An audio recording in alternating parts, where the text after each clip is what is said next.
Warning! Kinda Murdery contains adult themes, explicit language, and descriptions of violence. It is not suitable for anyone, and we recommend you stop listening now.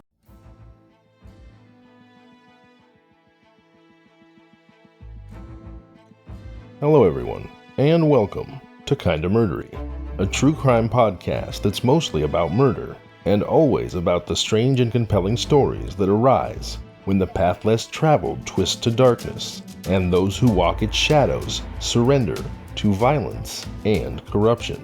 I'm your host, Zevon Odelberg. We have a perilous journey ahead, so thank you for lending me your courage and good company. The murdered woman in today's story was found in the sand dunes of Provincetown, Massachusetts in July of 1974. Her hands were severed so that fingerprints could not identify her, and her skull was pulverized almost to the point of decapitation. Catastrophic head injury was determined to be the cause of death, and authorities believed that the unidentified woman had been killed approximately 3 weeks before she was found. The famous and infamous story that I'm about to tell, the tragic tale of an unsolved Massachusetts murder, somewhat remarkably, like many stories I've told before, does in fact tie in to my hometown of Humboldt County, California. Who would have thought? I suppose the long dark tendrils of unforgivable violence have a way of linking murdery places together. Today's story is ripped from the headlines, a 100% current mystery. And I should mention that the sources for this story are included in the show notes, and that 4 articles in particular were especially helpful in putting this episode together. They are 2 SF Gate articles by Katie Dowd, published on October 31st, 2022, and November 2nd, 2022, respectively, and a MassLive.com article by Ryan Mancini, published on November 4th, as well as an article from People magazine by Christine Pelisek, published in August of 2018. In the interest of story flow, I may not always give real-time attribution for everything cited, but those are my key sources, and again, the links are in the show notes, so feel free to check out the articles yourself. My hat's off to Miss Dowd, Mr. Mancini, and Miss Pelisek for their excellent work. Alright, I'm ready to go, and if you are too, then I suggest that you put your personal items underneath the seat in front of you. Stow your carry-on in the overhead compartment. Let go of the cares of the day, but make sure your seatbelt is fastened. There's turbulence expected ahead. The Lady of the Dunes starts now.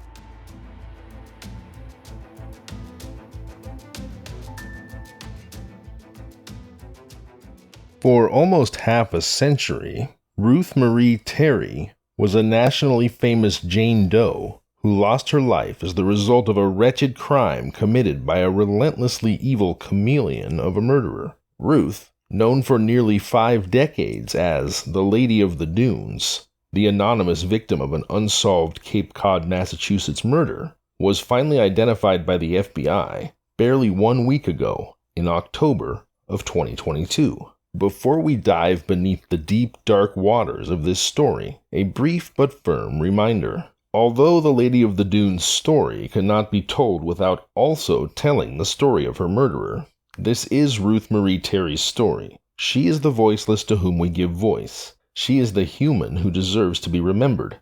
It's her family, friends, and loved ones who deserve our prayers, our support, and our empathy. This is Ruth Marie Terry's story. It is not, and should never be, her killer's story. I'm sure we can all agree on that, so let's get started. As I mentioned at the top, the Lady of the Dunes was found in the sand dunes of Provincetown, Massachusetts in July of 1974. Her hands were severed so that fingerprints could not identify her. Her skull was pulverized, and catastrophic head injury was the cause of death. They believed she had been killed 3 weeks earlier. Her body was never identified. Until now, that is. This is that story. In 2010, local Cape Cod authorities exhumed the Lady of the Dunes and used computer imaging to create a composite sketch of her face. The discovery of the real person who belonged to that composite begins in an unexpected place, inside the sharp mind of horror writer Joe Hill, the son of the legendary Stephen King, and a successful author in his own right. Hill became fascinated by the story of the Lady of the Dunes in 2015 after reading about her in a book entitled The Skeleton Crew: How Amateur Sleuths Are Solving America's Coldest Cases. As Hill detailed in his now famous blog post, he pulled up the composite sketch of the Lady of the Dunes and suddenly suspected he had seen her before. Specifically, he'd seen her in the legendary 70s summer horror blockbuster movie Jaws, about a murderous, man-eating shark. I think we're all familiar. You see, there was an extra in the Martha's Vineyard beach scene that Hill thought bore a striking resemblance to the Lady of the Dunes. He wrote about his theory, which he openly admits is, quote, out there, on his blog in 2015, and it recently wound up on Wondery's Inside Jaws, a podcast about the making of the film. And sure, super blown up images of an extra don't make a theory, but there's some key details about the production schedule of Jaws, and a few facts that we do know about the Lady of the Dunes that when put together with the striking resemblance, and as Hill points out, the lady was alive in June during the filming and her body was found in Provincetown, not too far from Martha's Vineyard, and suddenly we have a far-out theory that maybe holds a little weight. What if, Hill wrote in 2015, the ghost of the Lady of the Dunes haunts Jaws? Hill's suspicions were brought to the attention of the FBI, and national interest in the lady's case was reignited. Even though Hill himself had described the theory as out there, was he in fact onto something? Was it possible that the lady's mysterious identity had been in front of millions of movie-watching eyes for all these years, just waiting to be discovered? The story of the Lady of the Dunes begins nearly 50 years ago in the summer of 1974, when on July 26th, a girl walking her dog along the Race Point Dunes of Provincetown, Massachusetts, stumbled onto what she initially thought was a dead animal. But it was not an animal. It was a woman who had been dead for perhaps several weeks. When police arrived, they found a nightmarish scene. The woman was nearly decapitated, with her hands and some teeth missing, likely an intentional move by her murderer to stymie identification of the body, a move that, as we now know, was successful for almost half a century. Investigators guessed that she was between 25 and 40 years old, but they had little else besides her physical description to go off of. She had long auburn hair pulled into a ponytail, blue Wrangler jeans, a blue bandana, and was about 5'6". She had been left face down on a beach blanket, and there was no sign of a struggle, so she must have been attacked while napping or by someone she knew. Her cause of death was blunt force trauma to the head. Although the grisly murder scene was huge news in Cape Cod, no one came forward with the woman's identity. She was dubbed the Lady of the Dunes, and as years turned to decades, she became Massachusetts' longest tenured, unidentified murder victim. That all changed last week when the Lady of the Dunes was identified by newly available DNA evidence as the body of Ruth Marie Terry, and knowledge of the lady's identity unlocked for investigators, journalists, and true crime audiences not only Ruth's story, but the mystery behind the Lady of the Dunes murder, and, probably, the identity of her alleged brutish chameleon killer, which we'll arrive at later. For now, this is the lady's story. This is Ruth Marie Terry's story, and that is how it should be. Her story began in 1936 in rural Marion County, Tennessee, when she was born to Johnny Terry and Eva Lois Keener. Following Ruth's first birthday, her mother, Eva, died of epilepsy. When Ruth was 20, she married Korean War veteran Billy Ray Smith, and it seems that she then left Tennessee for good sometime after the wedding. The FBI has said Terry has ties to Michigan, California, and Massachusetts, although specific cities were not named. It isn't clear if Terry and Smith had any children, but FBI Special Agent Joe Bonavolonta referred to Terry as a wife and mother in Monday's press conference. It's unclear exactly how long Ruth Terry's marriage to Billy Ray Smith lasted, but we know that Terry and Smith were divorced at some point because just a few months before her murder, Ruth Terry married Guy Rockwell Muldavin.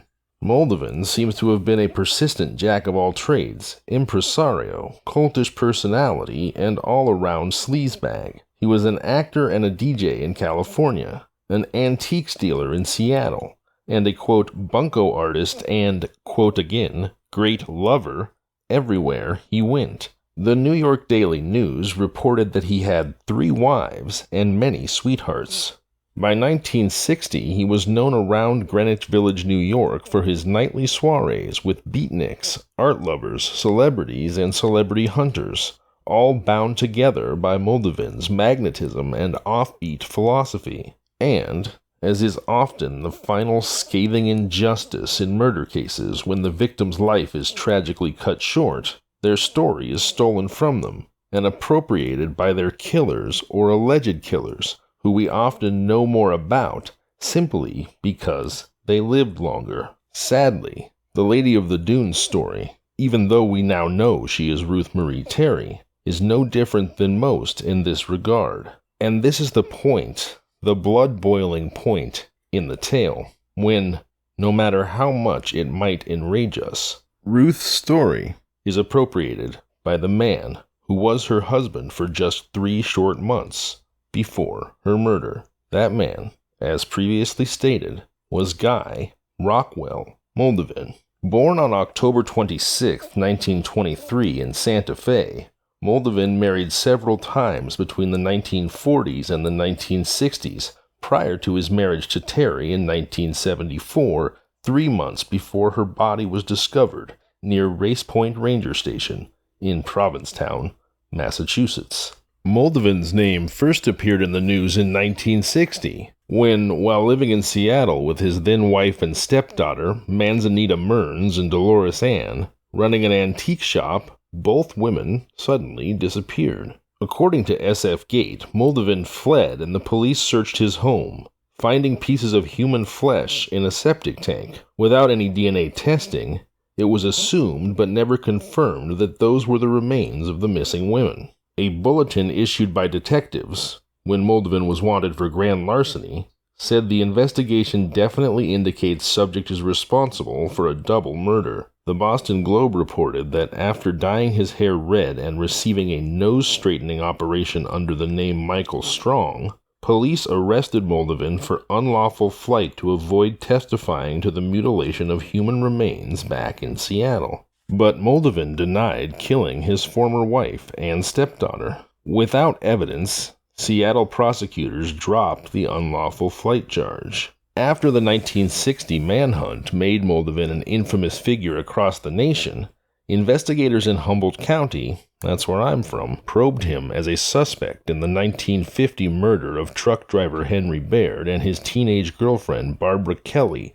at the Table Bluff Overlook. A deputy in the sheriff's office told the Eureka Humboldt Standard that Muldavin had been a resident of Fortuna, but was believed to have left the area several weeks before the Table Bluff mystery occurred. At some point after becoming nationally famous as the alleged murderer of his wife and daughter in Seattle, and following the unsuccessful manhunt and the dropping of charges, Muldavin moved to Reno, Nevada, where he married Terry Marie Vezina, which, according to the Californian, was another name for Ruth Marie Terry. After Terry's death, Muldavin appeared again in California. The Californian would write a profile on him when he gained a cult following as a result of his popular radio program, Take to Me, on KAZU in Pacific Grove, in the Monterey Bay Area region.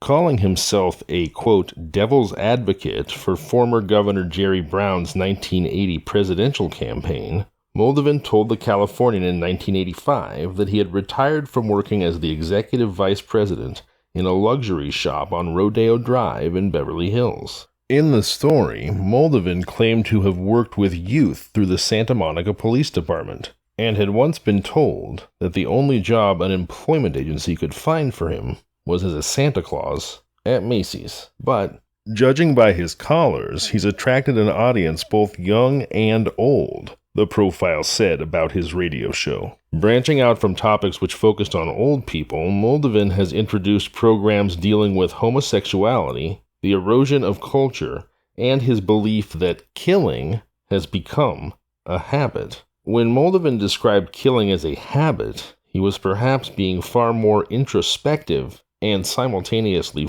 forthcoming, as well as probably, or at least allegedly, self-incriminating than his audience could possibly have imagined. After all, authorities already believed that he had killed his wife in Seattle as well as his stepdaughter, and it now appears more than likely that he is the murderer of the Lady of the Dunes. So indeed, that supposed larger cultural observation could in fact have been a form of confession, because for Muldavin, killing was definitely, allegedly, a habit.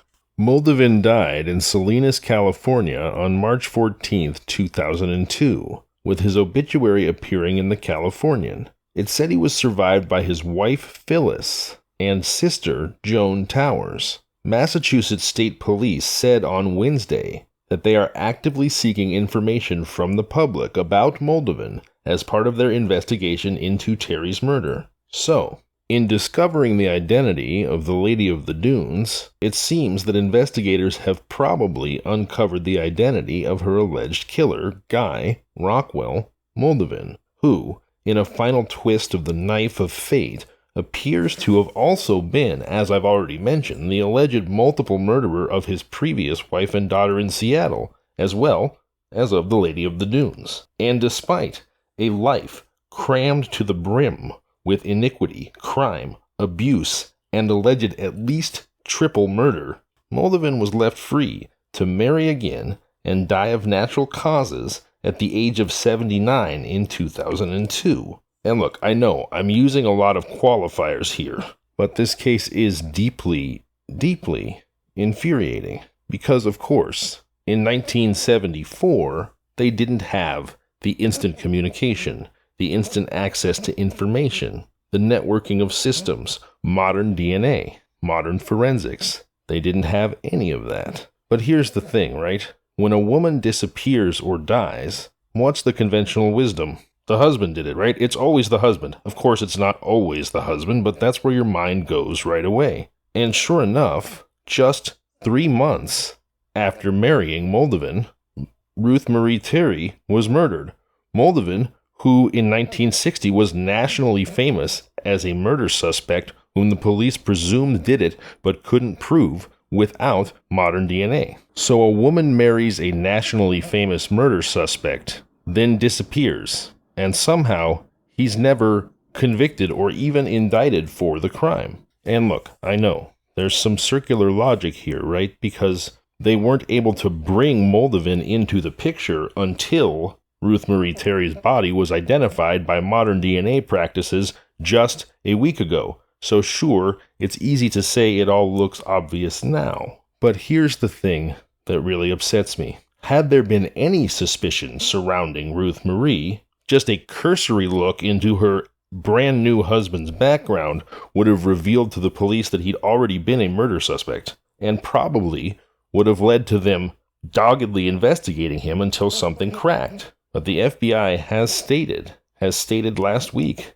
that there's no evidence or record that Ruth Marie was ever reported missing. So sure, her body wasn't identified, so she couldn't be connected to Muldavin, but she quite clearly disappeared 3 months after marrying a new guy, but was never reported missing? That someone could be so alone in life that no one even notices they're gone, that is a tragedy all its own. Please do join me this coming Thursday, November 10th, for another Kinda Murdery story. Thank you so much for being here and helping me to find a pathway through the darkness. I'm Zevon Odelberg, and this has been the Lady of the Dunes. Thank you for listening to Kinda Murdery. I hope if you haven't enjoyed the Lady of the Dunes, you've at least been absorbed by it, by the drama and the tragedy of it. I appreciate you being here. I'm Zevon Odelberg, and this has been Kinda Murdery. See you on Thursday.